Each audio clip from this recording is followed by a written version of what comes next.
Welcome, everyone, to the Sports Illustrated Media Podcast. I'm your host, Jimmy Traina. Thank you for listening. Busy show this week. We kick things off with John Ourand from Sports Business Journal. So much sports media news this week.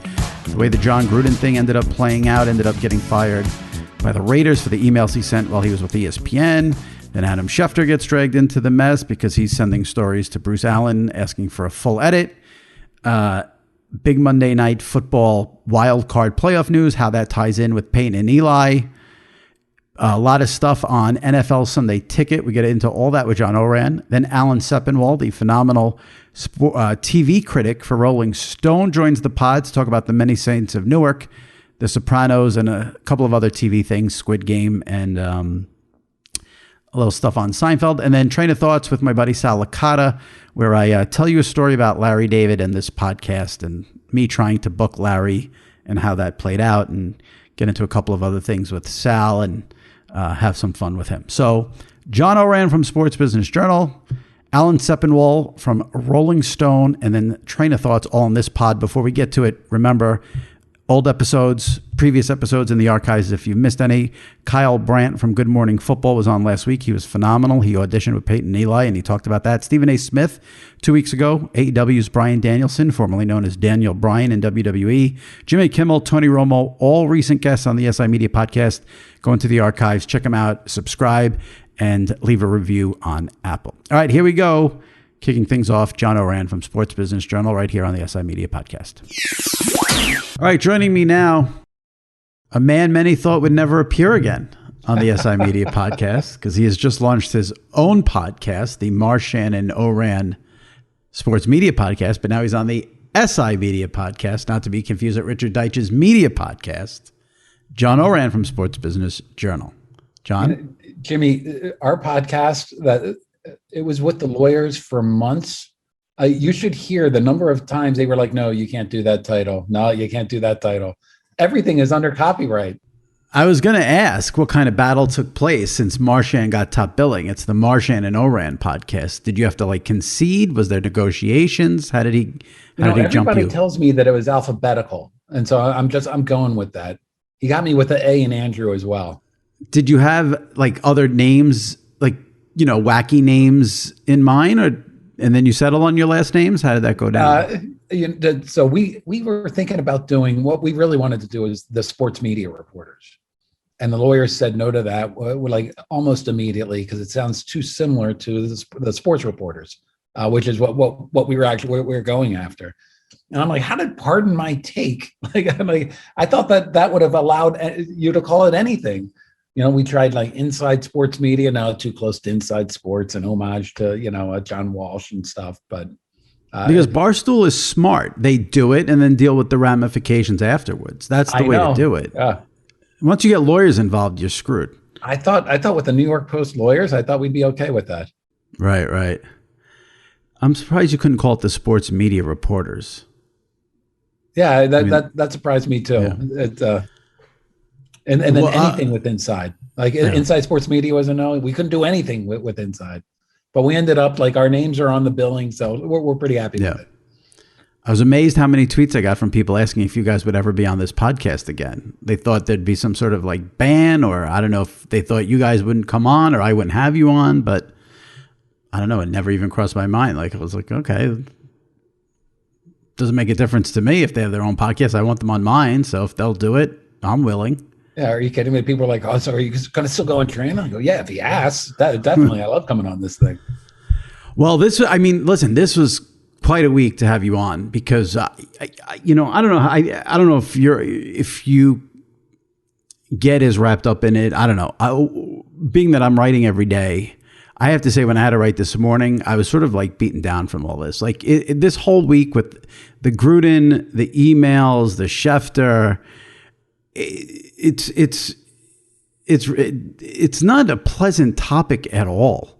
I mean, you have Gruden saying these vile things. He had to go. I mean, I know everyone's all about what about this and what about this and this play. He had to go. There's no ifs. He had to go.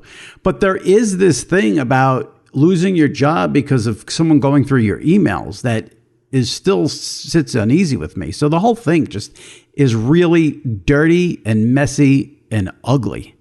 Yeah, I like the way that you open that, Jimmy, because it like as a starting point, like Gruden had to lose his job, and I'm not shedding a tear that he got taken out of the Tampa Bay Ring of Honor, or like that is the standard. He absolutely did, but I do think it is worth questioning. Like out of all of those emails, the only ones that came out paint Gruden in a bad light.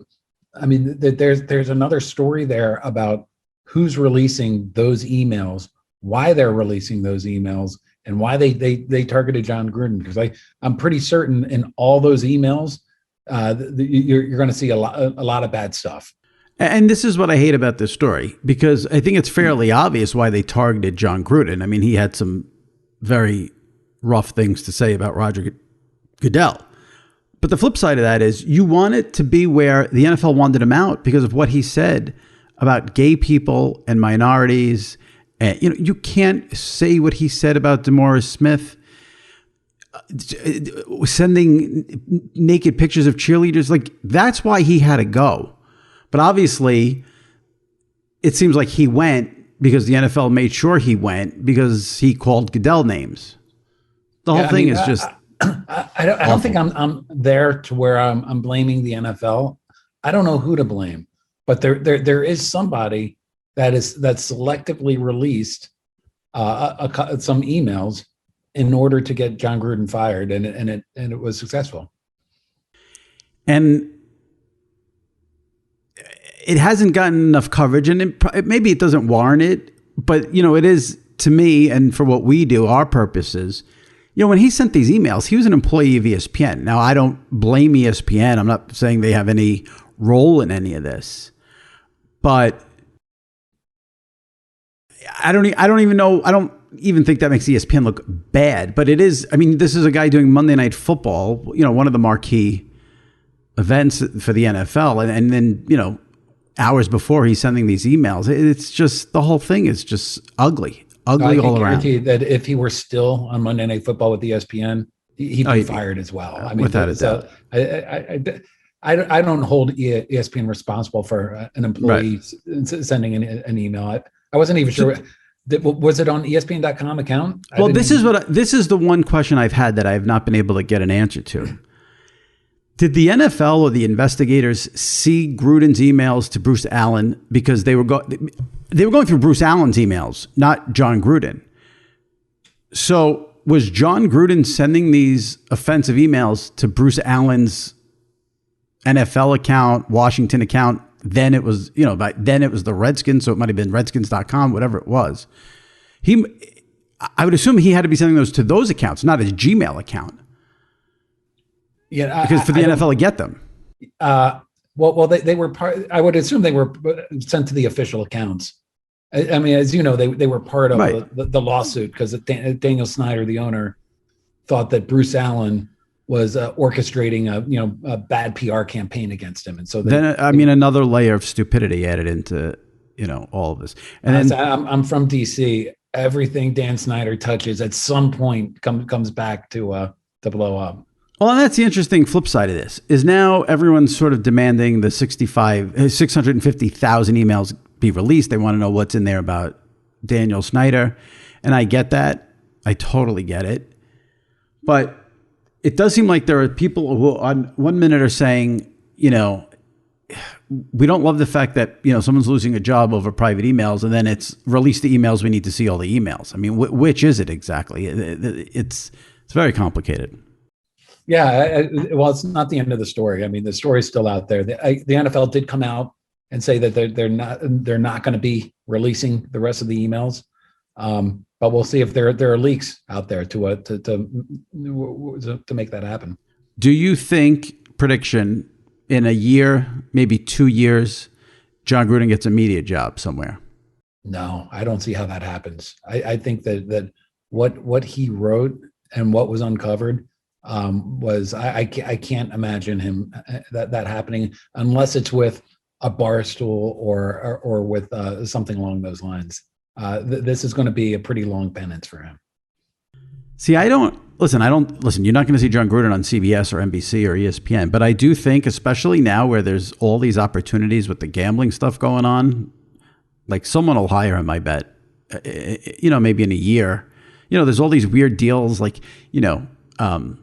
Trey Wingo's like a spokesman for some gambling. Like I could see Gruden getting some sort of deal like that in a year or something. He's not putting him on CBS with my original answer was about CBS and being a part of a football team. Not happening. There will be something out there. It's not going to be nearly as lucrative as what he had at ESPN. Right. And then Schefter obviously got dragged into it this morning, Wednesday morning. It comes out that he sent a story to Bruce Allen, the then president of the Washington football team, and said, Mr. Editor, what are your changes here? What did you make of that? I don't know, Jimmy. Marchand actually said this in a column. Like, we don't know the context of what he was saying, and I would like to know the context. It did appear that calling Bruce Allen Mr. Editor was tongue in cheek and not serious. I will tell you this: people ask me, PR people generally ask me all the time, "Hey, do you mind sending over that story? I just to check it out." And it's not even a close call. You don't send you don't send a whole story. And I always have the same line to them. I said, if I sent that to you and somebody found out, I'd be fired. And I truly believe that to be the case. So I think I'm not sure. Again, I don't know the context. Was this like a one-time deal because he was writing about the CBA and it was getting to be somewhat difficult? Did he do it with Bruce Allen, and did he also do it with the Players Association? I bet if he did do this, he's a good reporter. I bet it wouldn't surprise me that he would do it elsewhere. There's just not a lot of context to what he did, but I do know that I don't send out stories, and none of the reporters I've ever worked with or the outlets that I worked with would tolerate me sending out stories. And to all the PR folks out there, don't ask me. I'm not gonna do it. I do though talk. People aren't surprised by what's going in. I do talk to people about hey, I'm characterizing things this way. There's a difference between talking over the phone and having that fight beforehand. As opposed to after it comes out. But yeah, just kind of sending the story. It surprised me that Schefter did that. Now, shortly before we're taping this, we taped this podcast. You were with a bunch of ESPN people, including ESPN President Jimmy Pitaro. What do you know? Do you have any information, any scuttlebutt on how ESPN feels about this Schefter story? Well, ESPN put out a statement, and they didn't do much more than that statement. But ESPN, look, Schefter works for ESPN, and I don't mean is employed by ESPN. I mean they like him. They see a benefit to him, and this doesn't work journalistically, but they see him as somebody that was in this scenario that was trying to get something right. And so he was sort of passing it and to make sure the facts were checked and that he was trying to get something right. That's their spin.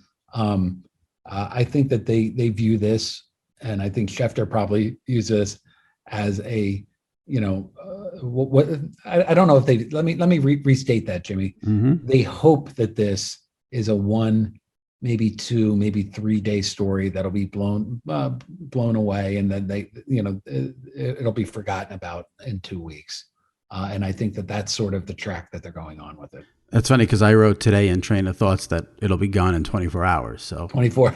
Yeah. I said 2 weeks. I probably should have said 2 days. Yeah. Yeah. We'll move on to the next. Listen, but this is what I wrote. It's like it's Schefter. It's ESPN. It's like it's this confluence of it's journalism ethics. It's a confluence of things that are getting people to go crazy.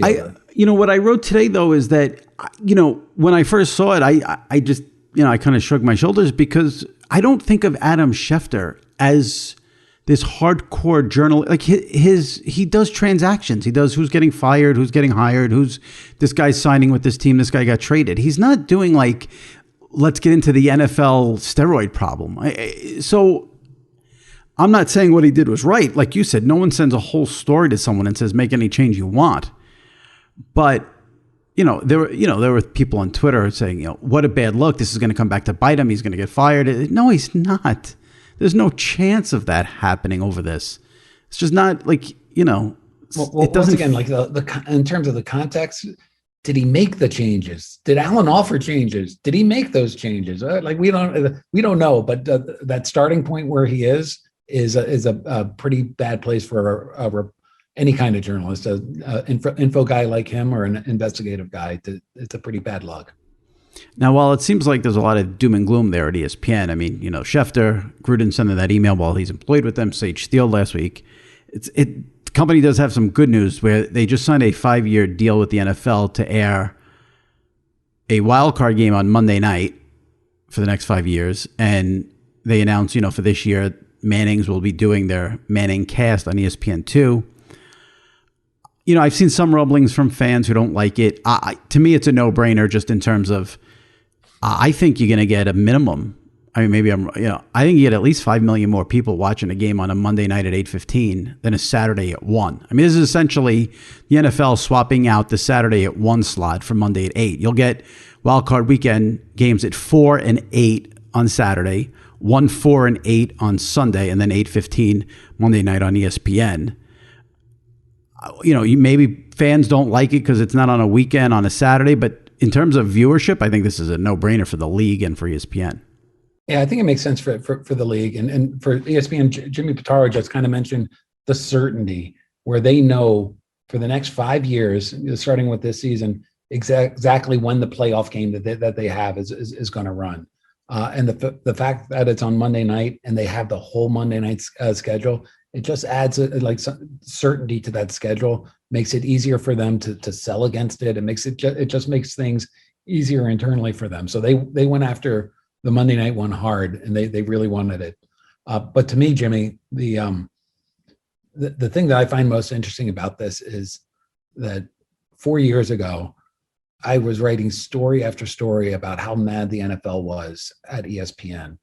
And that was a relationship that was as bad as any relationship between a national network and a league. And Pitaro's come in, he's really repaired that relationship to such an extent that, they got this deal done. The Mannings, they renewed, or they're back in the Super Bowl rotation. I mean, so it's been a total U-turn, a total reversal from 4 years ago. And when we talk about like this deal, that's sort of the main thing that popped out of me, as opposed to one early round playoff game. Do we know if the wild card game will be one of the 10 that Peyton and Eli do, or did ESPN maybe fork over some money and now they're going to do 11 this year? I don't think that they are. We asked them that question, and they're not going to increase the number of games this year. When I say we, Marchand and I had Pitaro on our pod, and they're not going to increase it this year. But once the season's over, they're going to sit down, and you can pretty much bet that ESPN's going to try to convince Peyton to do it more often. That's going to be a fascinating chess match, because everything I've heard from multiple people is Peyton and Eli don't want to do 17 weeks. Which is why they're not doing 17 weeks. If they don't want to do 17 weeks, they're not going to do 17 weeks. I mean, right. What Pitaro said was that they like being in business with Peyton Manning, and so you give and take on that. Yeah, and then and obviously the Manning thing is a huge success, and then that's the only way I watch Monday Night Football. I mean, listen, that's how I've watched it this year, but I think like for a wild card game, I'm watching the regular feed, because I don't like the only negative for me with the Manning cast. The only negative is that you don't really know what's going on with penalties, review, down and distance, maybe replay, all that part of it gets cut out. So for a big game, I'll probably watch the regular telecast. But for all the Monday nights with all these games, I've been locked in to the Mannings for every minute so far. Yeah, the most intriguing thing to me is the Lions and the Packers. It was such a bad game, and that was the one that McAfee was on in the fourth quarter. And that conversation was so entertaining. I stuck with that game much longer than I would have any other year. I mean, I would have been out in the third quarter when Right. it became obvious the Packers were going to win. Yeah. Yeah. Listen, they could not have asked for it to go any better than it has over their first 3 weeks. And then No. it kicks off again week 7. And the NHL returned to ESPN this week. And that, I think that's a huge plus for the network just in terms of, in the streaming world. They're going to put a bunch of games on ESPN Plus. I'm sure they'll get tons of hockey fans to subscribe. So not all doom and gloom for ESPN this week. Some bright spots. No, and for hockey too. The night after ESPN launch, Turner has their doubleheader as well. And so for the National Hockey League, they're finally, with two broadcasters, are finally getting marketed to the both broadcasters. One is an entertainment network, one's an all sports network. They're on digital, so they hope that they're getting a lot younger. It's a pretty good week for the NHL. They're pretty pumped about moving forward. Yeah, it's good for the league, good for the sport, good for the fans for sure to be back on ESPN. I have to ask you this every single time you're on this podcast, and I will do so. Can I guess? Yes. The cable bundle. No. Oh. No. NFL Sunday Ticket. A few weeks ago, we heard Amazon. Then a couple of weeks ago, we heard Apple. I've said this on this podcast a million times. When I talk to my friends and people on Twitter, all the sports media thing they want to know more than anything is what is going to happen with Sunday Ticket. Do we have any sort of information? I read also they may start selling individual games. Where do we stand with Sunday Ticket? They still have not officially started to negotiate for it yet. What I've been hearing is that DirecTV was considered out for the longest time. The NFL and AT&T, which own DirecTV, were at odds. DirecTV has since spun off. AT&T is still an owner, but it's no longer, the NFL no longer is negotiating with AT&T. They're negotiating straight with DirecTV. DirecTV wants to keep it. The NFL likes being on DirecTV. If I'm going to make a prediction, my prediction is that the DirecTV is going to keep a part of Sunday Ticket. The main reason, a main reason is that Sunday Ticket is set up around all these eating establishments, bars, restaurants, and they're not set up to stream yet. And that would be it would just be so different. It's doable, but right. But the inertia, that's having everything there, and then you're going to. I'm just imagining a bar, like let's say it went to Amazon. So you're in a bar, a sports bar, streaming Amazon Prime Sunday Ticket, and it starts buffering. I mean, you got people drinking. It's not going to be a good mix. You got some tipsy folks that want to see the game. They see that wheel spinning and the word buffering, and the beer is going to go flying right through the television. So I feel like DirecTV has a pretty good shot at keeping it. But you mean keeping it in addition to? Yes, in addition to, because the NFL does want to go streaming, and they're looking at streaming. Jimmy Pitaro today said that he is really interested in the package. You mentioned Apple. I've heard them. I don't rate them too highly. I think they're not likely to get it. I know Amazon really wants it. I think that CBS and or NBC are going to make a big push because they have these streaming services and Paramount Plus and Peacock that they want to build off of. And the best way, all of these executives feel that the best way to build a media company like a streaming service is through a sport like the NFL. So I wouldn't be surprised if they did it. I think you're going to see a really big bidding war for that other part.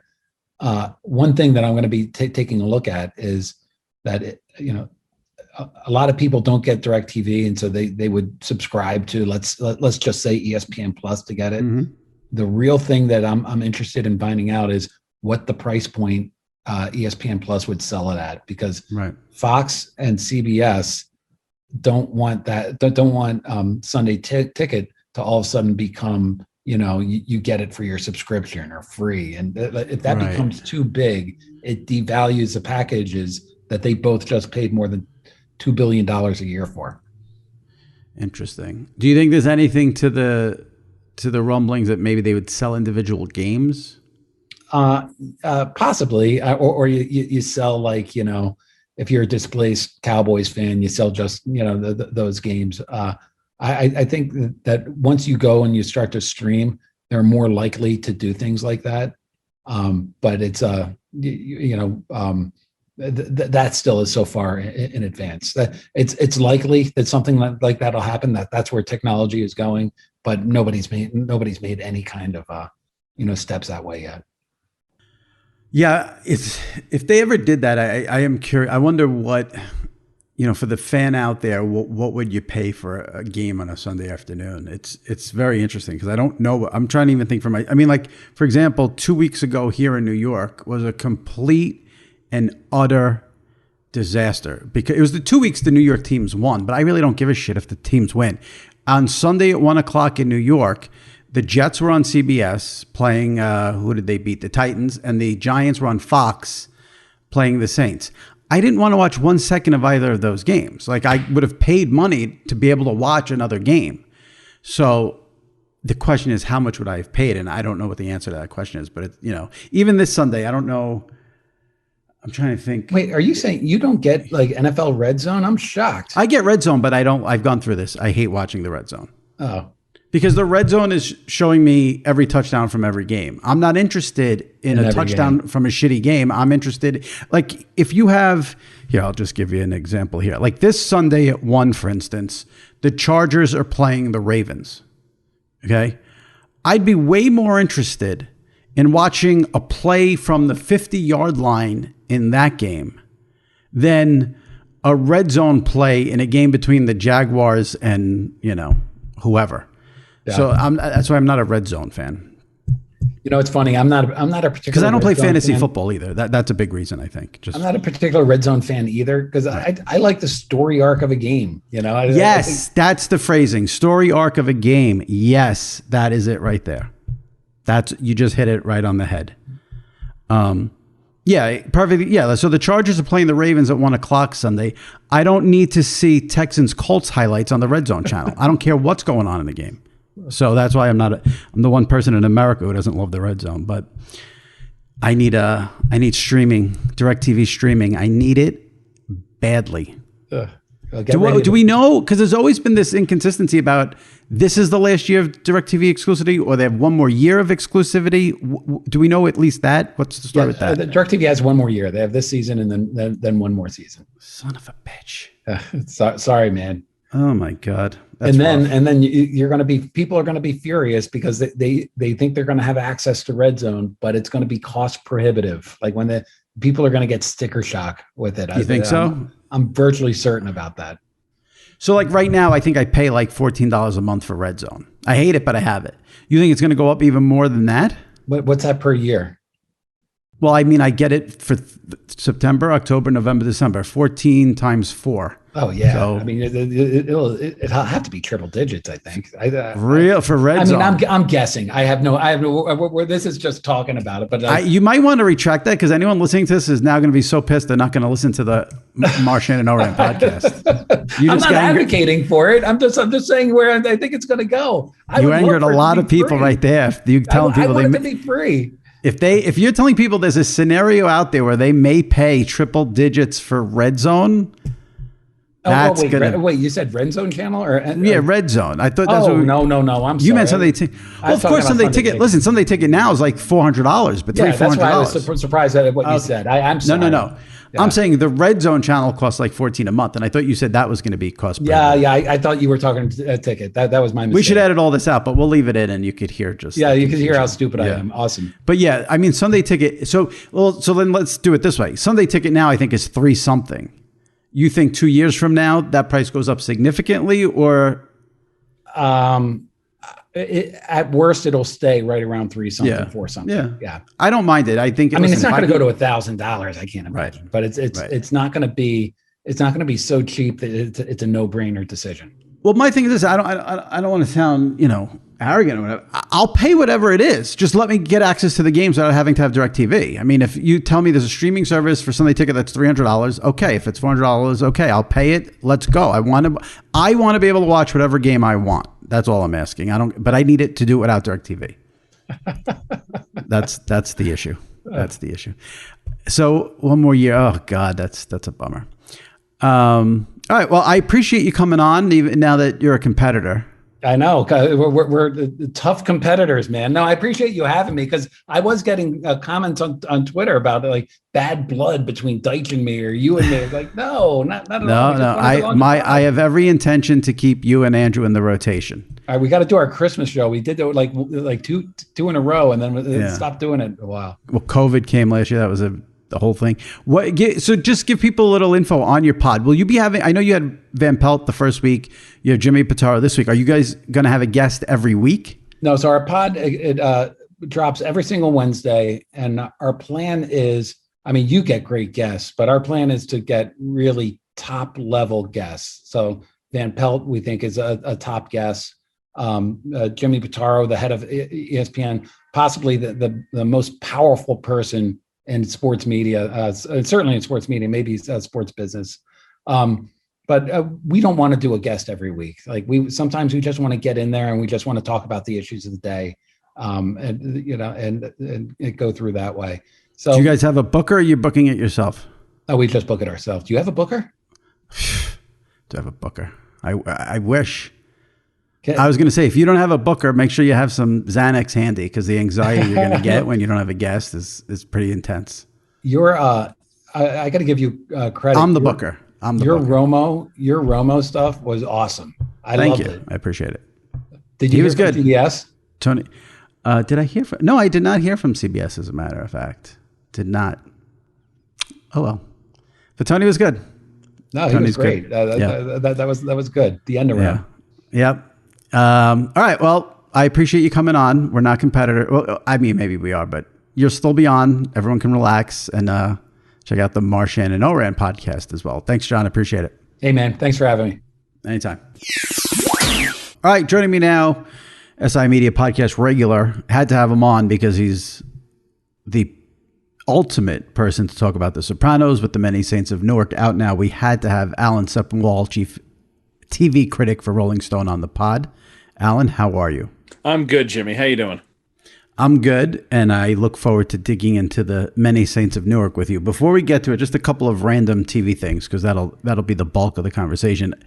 Do I have to watch Squid Game? You don't have to watch anything, Jimmy. You may have heard there's a lot of television out there. I'm feeling very left out, though. Yeah. It's fun. It's also really dark. It's incredibly violent, but it moves quickly. I feel like a lot of these streaming phenomenons feel really padded and kind of dragged out. This didn't. I watched it very quickly over a couple of days once I realized that I was several weeks behind on the latest phenomenon. And I liked it, and it feels very current. It looks great. It's maybe not as deep as it sometimes thinks it is, but it's deep enough to be interesting over 9 episodes.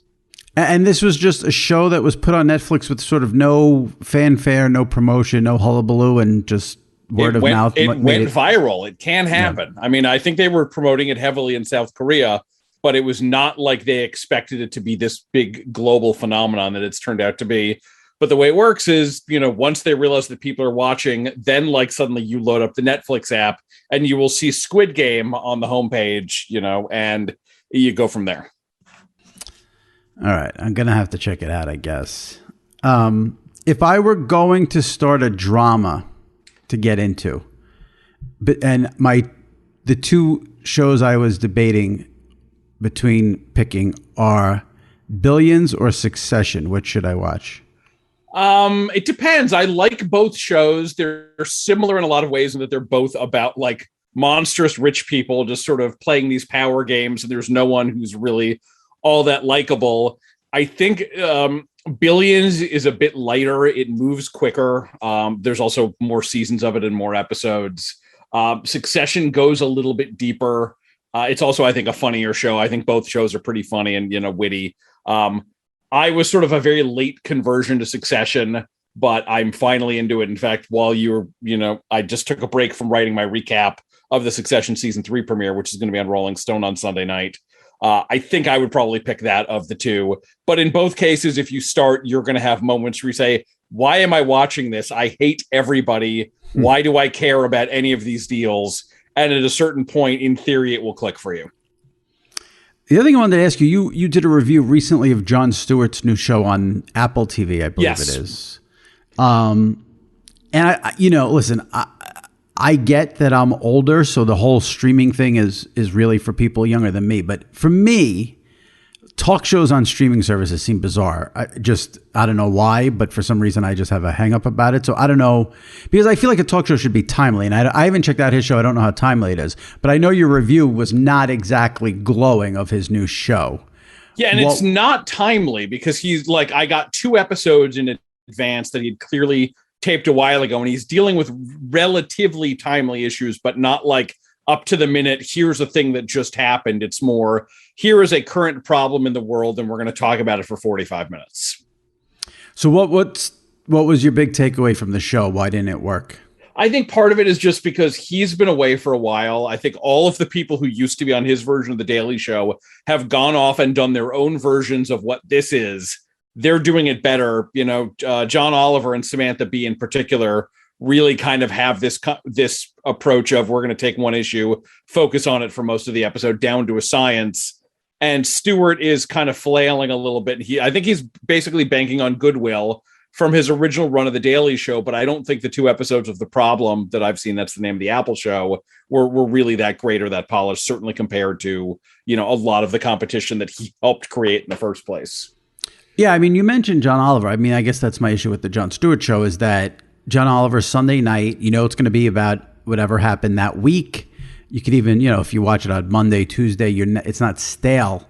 Whereas on a streaming service, I don't know when it's taped. I don't know what it's covering. I don't, it's a talk show on streaming. I don't know. I have a hang up about that. Well, I will say in defense of that, though, I mean, a lot of the Last Week Tonight segments, the big thing that takes up the bulk of the episode is not necessarily about something that happened that week. He will open with, a routine and, talk a little bit about the headlines. But sometimes those deep dives are about things that are not dissimilar to what Stewart is doing. I think the issue is less with the platform and more just with the execution, at least so far. And honestly, the other thing is just like the news these days is so tough that I have a hard time with any of these shows, even the ones that are better done. I just didn't think this was great. Right. About an hour before we started taping, HBO released the trailer for Curb with the new season coming out October 24th. Did you catch it? It looked good. It did. It did look good. Yeah. I'm glad John Hamm is back. I thought he was phenomenal when he was on that last season. Oh, he was so good. I didn't love every episode last season, but the one he was in was great. The Spite Store finale was really good. It's definitely an uneven show at this point, but if they can do some episodes like those in the new season, I'll be happy. Yeah, I thought the 2 best episodes of the last season were the John Hamm episode and then the MAGA hat in that season premiere. Yes, that was good too. Last thing before we get to The Sopranos, this is more of a business question, so I'm not sure if this is in your territory, but I'm a huge Seinfeld guy, and there's this, there's a whole new push now because it's on Comedy Central and Netflix. Mm-hmm. And so is it just that the syndication rights are up like every 5 years or so, and Jerry and Larry get to make more money by, moving it around? Yeah, that's basically it. Like, Hulu had Seinfeld for a while, I think. I've lost track now, but I believe it was on Hulu. And they signed a deal with Sony and Castle Rock and all the different rights holders. And they get it for X number of years for X number of dollars. And at a certain point, it leaves. And so Friends was like the big hit on Netflix. For all that we talk about Squid Game and Bridgerton and some of these other Netflix originals, the impression I've always gotten is that the really big Netflix hits have always been stuff like Friends, The Office, Breaking Bad, things that they did not create, that they just had the streaming rights to for a while. And as each of those goes away and gets bought up by, some new streaming service, they have to go get something else. And the thing about Seinfeld is it was produced by Sony. Sony is one of the few big studios that, at least at the moment, does not have its own streamer. So it can be a hot potato for a little while, whereas Warner Media is probably never going to let Friends out from under HBO Max again. Right. And that's why The Office ended up on Peacock, because that was an NBC show. Exactly. It's interesting. I'm just thinking about it while you say it. The Office was not highly rated during its original run on NBC, so it would make sense that it would do these massive numbers on Netflix. Friends was very highly rated on NBC and then still did big numbers on Netflix. I'm curious because Seinfeld, obviously nothing did bigger numbers than Seinfeld during its original run. And the repeats, have been on, it seems like, nonstop on TBS for forever. I wonder what kind of numbers it'll pull on Netflix. I don't know. I mean, I think part of, just anecdotally, it seemed like a lot of the Friends viewers on Netflix, some of them were people who watched it in the original run and were just turning to it for comfort food. But it seemed a lot of it was younger viewers who were not either alive or not watching network television at the time when it originally aired. So this was a new show to them, and it was very fun, and there was a million episodes of it. And I don't know that Seinfeld is going to have the same appeal. The characters are older. They're all less inherently likable. That's the whole point of the show. No hugs, no learning. And I don't know that it's going to have that same kind of effect of, oh, this is a really fun, way to lean back to a time before ours. It's just going to be like four cranky middle-aged people. Right. And I saw there was a big controversy, I guess, because on Netflix, the aspect ratio, yes, is off, and people are pissed about that. I have not seen any of the episodes myself, but this happened with The Simpsons as well. In the various places it's wound up on streaming, because when you have those shows from the 90s, right before the HD conversion, they were shot in basically a square-looking format. And so when you try to then crop it for widescreen, you're losing part of the image on the top and the bottom. And sometimes, like, the best part of the joke, you no longer can see. It's a sight gag and it's not there. Right. Yeah, that was an interesting one when I saw the complaints about that. All right, let's turn to The Sopranos. Before we even get into Many Saints of Newark, we're 2 days removed from Columbus Day. And a lot of fans think the Columbus Day episode is the worst Sopranos episode of their run.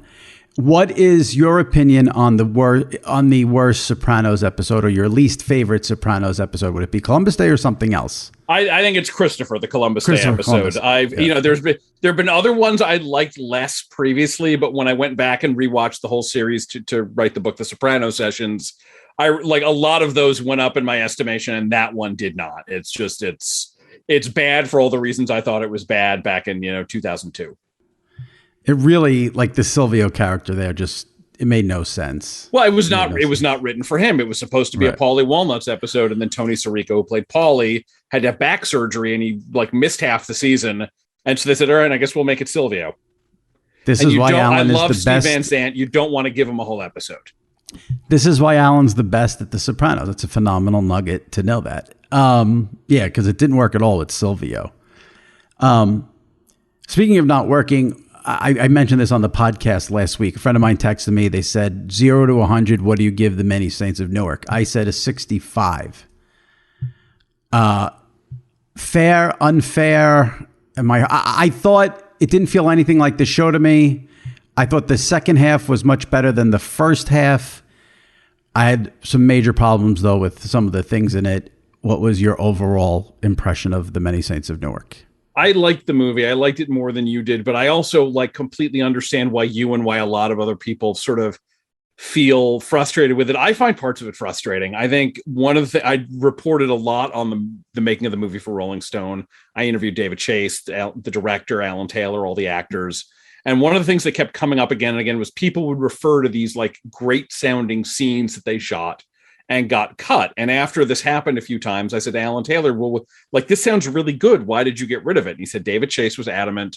He wanted the movie to only be 2 hours. And so when I sat down with David, I said, why was this? And David essentially said he feels most movies these days are too long and he gets impatient when it gets past 2 hours. And this really feels to me like a movie where there's a 2.5, really probably a 3 hour version of it. That's really, really good. Because you're not leaping from character to character, idea to idea. You're really sort of simmering in everything, and you're not having to fill in all the blanks yourself. So as a result, you can feel the absence of a lot of stuff. There's something in the second half of the movie where two characters who have basically never been on screen together are suddenly in bed. And you're like, wait, how did that happen? Right. I guess I can sort of piece it together. but obviously they had to cut some stuff out there. Yeah. And the parts that they cut out involving young Tony, young Livia, young Junior, the characters that we know, you can kind of do the mental math in your head anyway, because I know Tony Soprano really, really well. I understand his relationship with his mother. I understand why Uncle Junior is like the most petty and aggrieved human being on the planet. I get all that. So I don't necessarily need all the connective tissue, but the movie is primarily about a bunch of new characters like Dickie Moltisanti and Harold and Giuseppina. And like, I don't know them. And so there I could really use that extra time, if not doing a whole season of TV, because Chase did not want to make a new TV show. He wanted to make a movie. At least give me a longer movie, and I think it would have been more effective. All makes sense. Yeah, I guess, like I said, I enjoyed the second half more than the first half. I think an hour, 45 minutes to an hour of Ray Liotta was too much for me. I think he's great in the second half, though. I think that's like some of the best stuff I've ever seen him do. The thing you heard about the movie going into it for the past couple of months before it was released was all about James Gandolfini's son. Yes. And I was looking forward to that, and I thought he was great, but I was shocked at how little he was in the movie. He was great. I would have liked much more of him than everything else we got. Yeah, and this was not designed as the Tony Soprano origin story. That's what it's been marketed as because, Warner Brothers has to sell the movie, and people know Tony and they don't know Dickie Moltisanti. And you've got Gandolfini's son, Michael, playing the part. So it's an easy hook. But no, this is not his movie. He's not even in the first half at all. They've got another actor playing Tony as a kid at that point. So it's the Dickie Moltisanti movie, and I think Alessandro Nivola is good as Dickie, but it's this weird thing where it's both trying to be this standalone movie about Dickie, but there's just enough of the other people in it to make you wish there was a whole lot more of them. Like I almost feel when I first heard that the idea of the movie, my assumption was that Chase was basically like Livia and Johnny Boy, and those people would just be like brief cameos, and we would be focusing on others. I think if they had done that, some people would have been frustrated, but like the story he was telling would have felt like it was a little bit more complete than it is. This way, he's sort of trying to do some fan service for the Sopranos fan with all the Easter eggs and some of the repeated dialogue.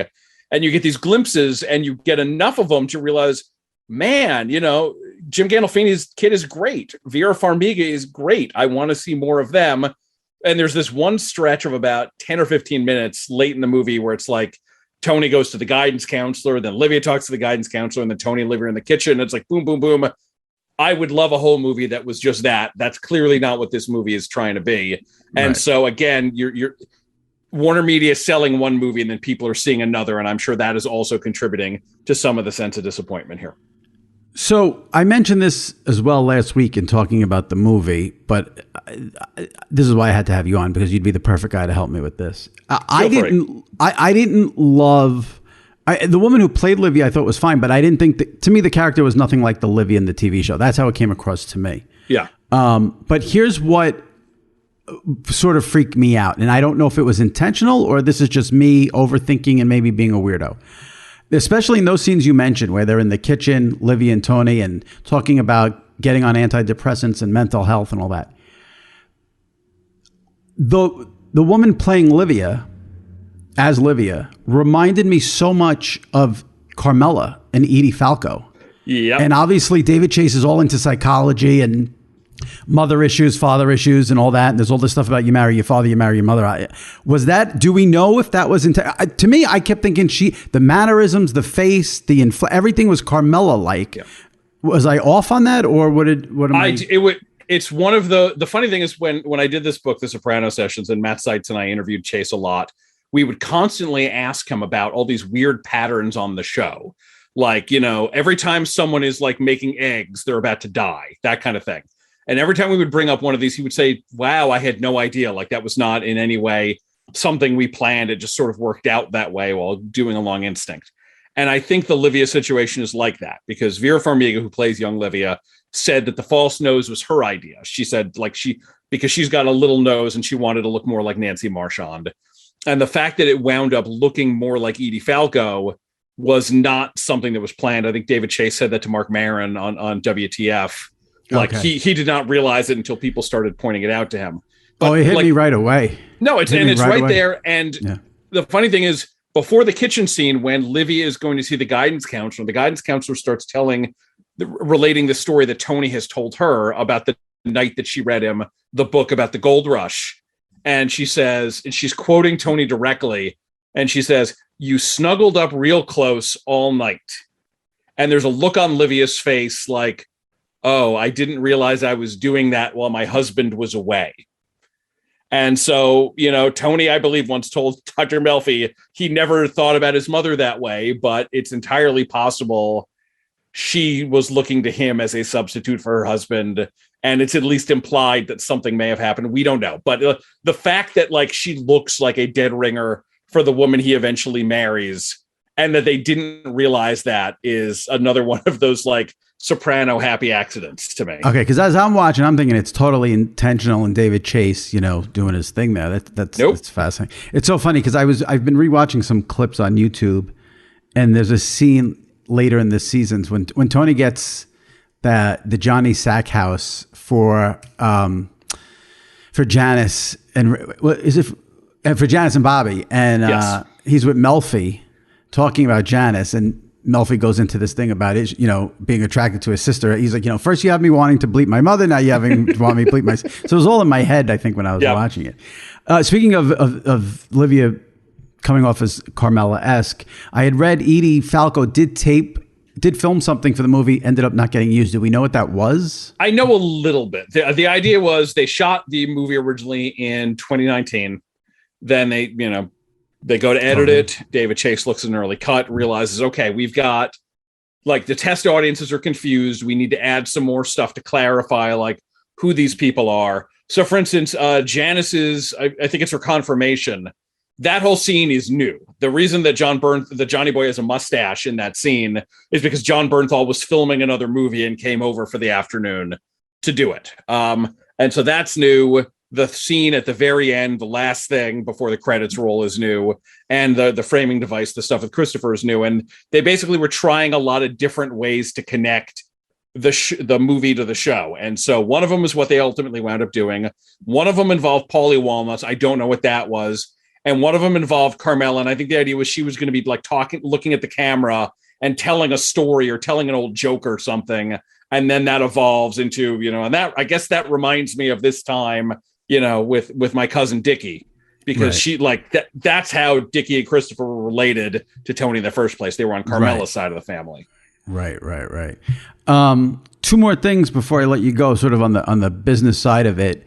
I read that HBO Max just got a massive boom, not from the movie, but now people are rewatching the show. Yes.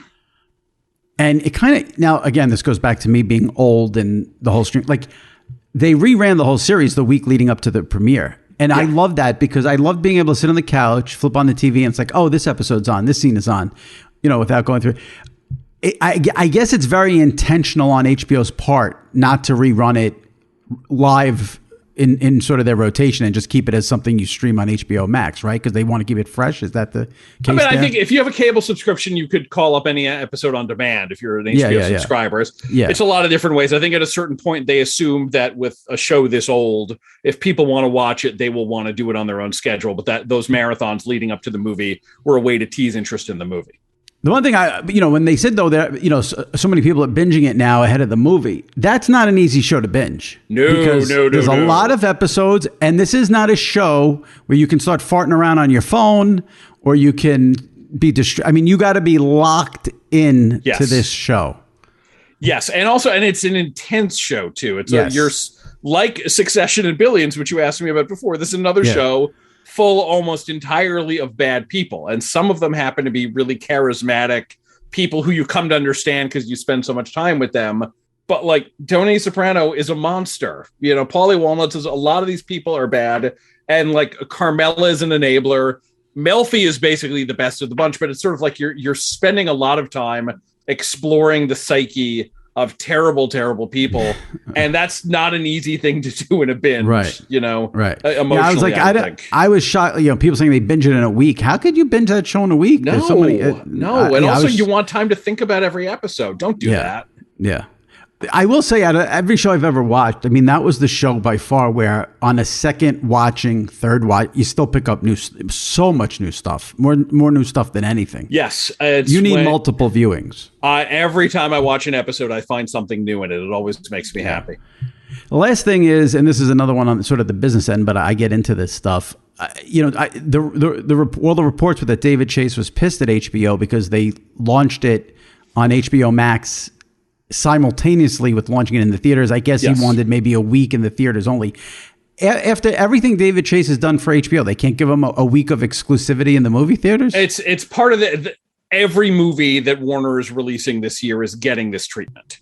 Okay. And so the problem is, if they started like giving him a special favor, then every other director, like the guy who made the new Dune, is apparently not pleased that it's getting this same release. So you're going to, and the one thing that Warner can say is, look, we're treating everybody equally. This is just a bad year. This is the way we're getting through it. And we're not doing this again starting in 2022. And, not coincidentally, the day the movie was released, Warner Media announced that they had signed a new 5-year first look deal with David Chase to develop stuff. And that to me very much read as a thank you for all your service, David. We apologize for not releasing this in theaters only. Here's some money. And ideally, it'll be one of these things, as far as they're concerned, where he will deliver some Sopranos related content. And while David, I'm sure, is looking at the Sopranos related content as the price he has to pay to like make the more personal stories he wants to do at this stage of his life. Very interesting. And I'm a big fan of you because I got on this podcast a few weeks ago and said, like, you got to see this in the movie theaters. This is a movie theater movie, no distractions, popcorn. And then I watched it at home. So I'm a fraud too. I saw it just for work purposes. I saw it twice in a screening room on a big screen. I was basically the only one there both times. It played very well at that size. Yeah. And now, like, I'm trying to get my wife to watch it, and we watched like a half an hour so far, and that was like a week ago. So we will eventually get to the rest, but did not at all as David Chase would have wanted anyone to experience it. Yes, I apologize to David Chase as well. Alan, always phenomenal to have you on and give us some information on this, and I appreciate you taking the time. And the book is The Sopranos Session. So for anyone listening who just started binging it in a week, which I don't know how you guys did that, but you have to get the book as well from my guest here, Alan Sepinwall, the chief TV critic for Rolling Stone. Alan, thanks. My pleasure, Jimmy. All right, take care. All right, joining me now, weekly Train of Thought segment from WFAN in New York, SNY TV in New York, my buddy Sal Licata. Sal, how are you? Great. How are you? I'm all right. I'm not great. Why? I'm a little bummed today. What happened now? Well, should I tell this? I'll tell this story. What the hell? I'll tell this story. Basically, over the summer, I read that Curb was coming back for a new season. So I did sort of a full court press to try to get Larry on this podcast. And I know Larry doesn't do interviews, podcasts, all that. He does like, when the show comes out, he does like 2 or 3, maybe 4 interviews. He doesn't do a ton of press. So I knew it was a major long shot. Like, who the hell am I trying to get Larry David on this podcast? Like, am I deranged or whatever? So I sent an email to HBO over the summer, and I actually got a response, and the response was that like Larry's team was interested and wanted to revisit closer to the show's premiere. And I thought I was trying to use the angle of like, Larry's a big sports fan. This is Sports Illustrated. We could talk about sports, and I thought maybe that would intrigue him. I'm sure he doesn't want to hear like, what's your pet peeve, Right. So they said Larry's team was interested and we'd revisit. And I was like, I was all excited. And then, it came out 2 weeks ago or so that there was a premiere date, October 24th. So I emailed again and said, I'm interested, could do it any time, any day, blah, blah, blah. And then I just heard back yesterday that, we're so sorry. Larry does very minimal press and we're not going to be able to do this. Oh, man. And I would have, that response 2 months ago would have been fine and it wouldn't have affected me. But the dangling, the tease for 2 months, the tease for 2 months did a number on me. And then he was on Kimmel last night and he was hysterical. Now listen, I get it. He's on Kimmel. But when he goes on some other podcast, it's going to be a knife right in the back. Well, you don't know that he's going to do that. I mean, I'm sure he's going to do a couple of interviews. He always goes on Eisen and Michael K. Those are the two shows he Center does. Stage. You see him on Center Stage or the Yes Show or whatever. Which, okay, I get it. Listen, he's not going to be one of these guys that's on every show. Like, when someone has a movie out, and do you think they ran it to him and were like, Larry, Jimmy Traina from Sports Illustrated, he was like, that guy that harassed me that one night to take a picture of him and his buddy? And I doing that. Yeah, I think they basically said Larry's going to do 2 or 3 interviews, and this is not going to be one of them. I think that's really what it comes down to. But what Sal is referring to is, I don't know if I've ever told this story on the podcast before, but back in 2017, I was very, very lucky and fortunate enough to get invited to the Curb Your Enthusiasm season premiere party that HBO was throwing. I think they showed the first 2 episodes of the season, and then there was a party. Yeah.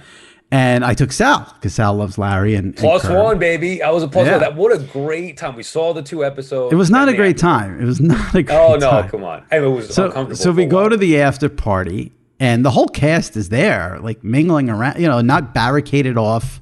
Susie was there. Not separated from the riffraff like us. And at one point in the night, I don't even know how it happened, but at one point of the night, and I stayed away from Larry. I was going to bother Larry, But at one point of the night, you turned around and there was like a line of people, like probably like 50 deep, of people going to Larry for a picture. And I never, ever do that with celebrities. I don't care about pictures, and I never do it. I don't know what possessed me. I had an out-of-body experience, and I got on that line. And it was one of the worst decisions I've ever made in my life. So I get on the line. So awkward. Sal gets on the line. And this isn't going to work on a podcast at all, so I apologize in advance, but maybe I'll put on. But Sal got a picture with Larry that I took, and it came out great. And then I got a picture with Larry that's the single worst picture that's ever been taken of a human being ever. Like, I'm sorry. It's sideways. He's looking in the other direction. I look like a stalker. That picture is so vile for so many reasons. And I have PTSD from that night. It's not that bad, but even hearing you talk about it gives me like anxiety of just the uncomfortableness that I felt. Now it was cool because Larry, but people have done this looked like the very last thing in the world Larry wanted to do. And by the way, even in my picture, which is a decent one, he still did not look like he wanted to take the picture. He was just like, yeah, whatever. And that's why I think that the bad picture happened. We were kind of frazzled. It was such a rush. He was in the middle of being bothered by us and others, and it was just like, let's try to get this picture going. I don't know if it was moving or what a disaster. Even before that, remember we met like Aziz Ansari was there, and he was rude to me. He wouldn't take a picture. You and I, like, we're there. We didn't belong. But while I'm there, I'm like, all right, might as well. We saw Dr. Melfi, who could not be nicer. You got a great picture with Lorraine Bracco. Yes. That was a great picture with Lorraine Bracco. And she was very nice to us. My wife was jealous of that picture, saying, why are you so, because our cheeks were together. I was like, this is Dr. Melfi. Yeah. She was great. We talked to her for a little bit. There were other people there too. And it wasn't that Larry wasn't great. It just, this is not what this guy wants to be doing. And we knew that. And he wasn't rude. He wasn't mean. It wasn't anything like that. It was just, like, why are people lining up to take a picture with this guy who he doesn't want to take? Oh my God! So we knew, and even I think we said, I know you don't want to do this, but is it's an uncomfortable feeling. I'm embarrassed for both of us, but we had to do it, and I'm so traumatized from this. I'm sweating now. Just think, oh my God! You have to post these pictures. I haven't seen the one of you for a while, but let's burn that one. So awful. So no Larry on the SI Media podcast. I'd be curious. I'm very curious though to see what other shows he does. I'm going to be obsessed with finding that out. Well, what podcast is he going to do if he's not doing sports stuff? Yeah. What would there's only 9 billion podcasts. I'm sure he'll find one to do. But which one is he going to do that's going to, that would bother you that he does? Do you have Bill Simmons podcast? I don't even know. No, that wouldn't bother me. I don't know. It's just a bummer. Like I said, I would have liked to have been told no 2 months ago instead of the right. And I didn't want to tell people because I knew this was going to happen. I think I told like maybe 2 people that it might happen. So. You shot your shot. It's okay. Yeah, it happens. They dropped the trailer today. Did you see it for the new season? I did not. I saw you tweet it. I did not watch it yet. Yeah, I've been on baby duty today, so I'll have to check that out. One other TV question as part of this train of thought segment here, because I got into this a little with Alan Sepinwall, and I'd be fascinated because you have interesting television taste. Have you watched Squid Game? No, not yet. But usually what happens with these type of shows, and I know this probably is, you have zero interest, right? Did you watch it? I didn't watch it. It's not that I have zero interest. I mean, I feel like I have to watch it now. It's just, right. It's hard for me to start binging a show in the middle of football season and MLB playoffs.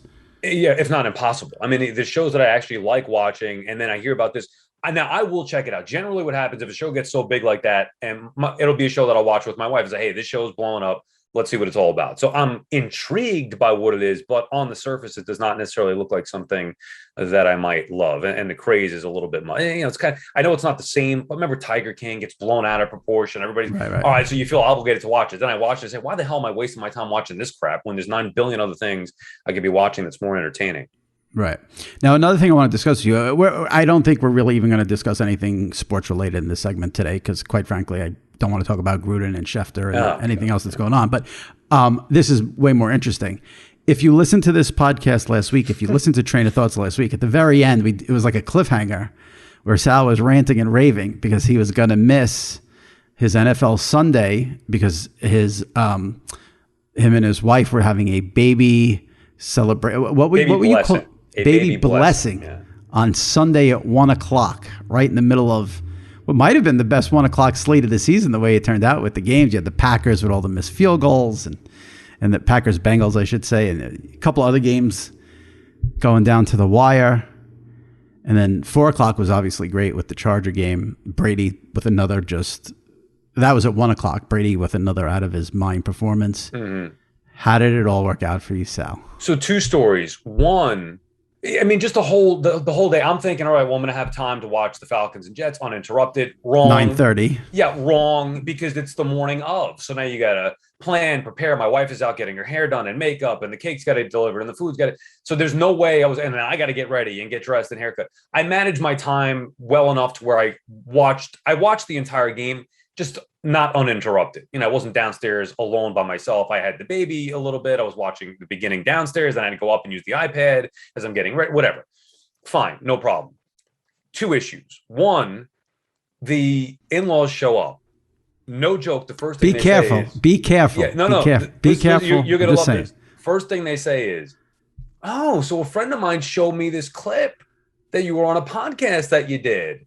Well, don't worry. We'll be out of here by 4:20 or 4:00. I was like, no. It's just a joke. You don't really have to leave by 4 or 5. I just exaggerate for effect. Yeah, but deep down you were like, oh, I'm glad they saw that clip. Get the hell out of my house.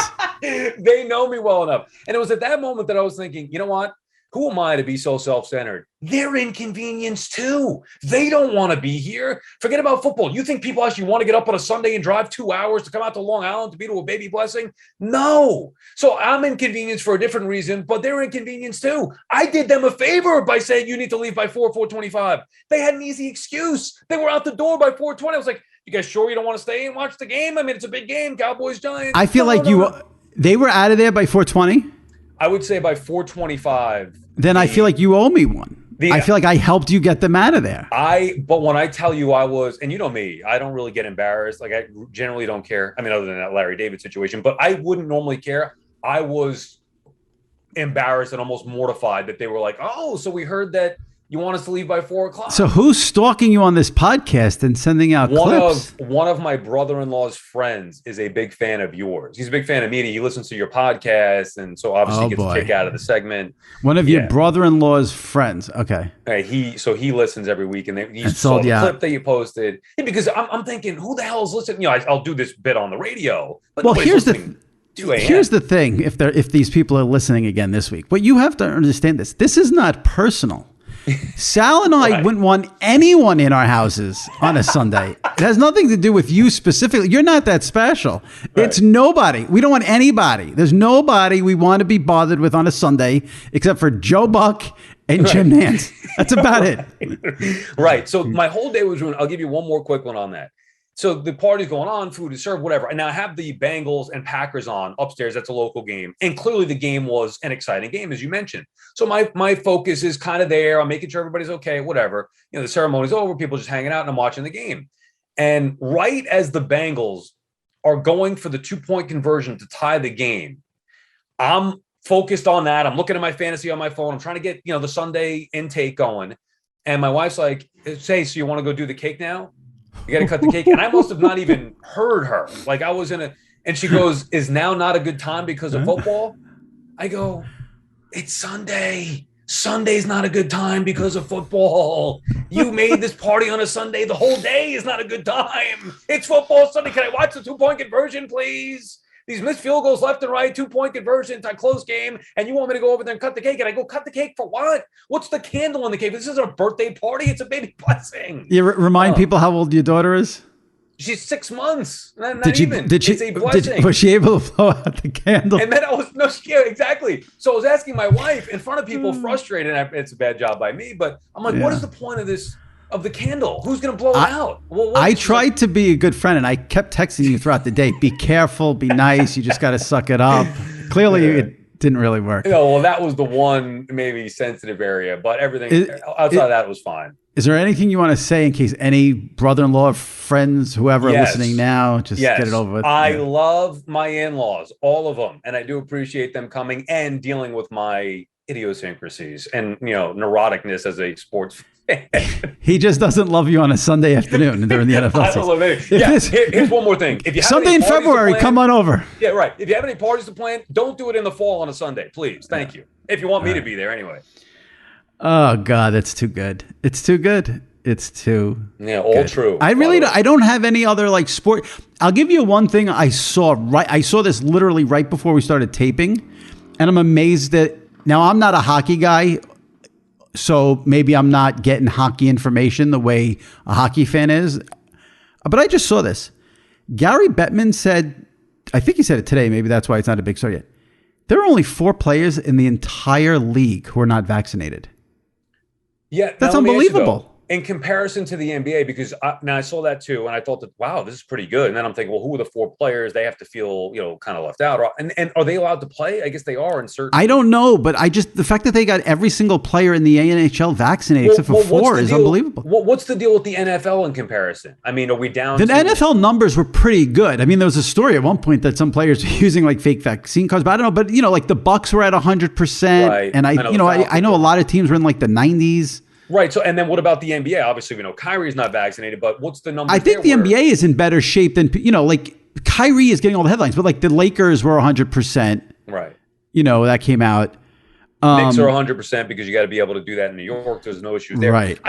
It sounds great. Wow, only 4 players. But are we similar with the NBA? I mean, what are we looking at? 10, 15 players? Who's not vaccinated?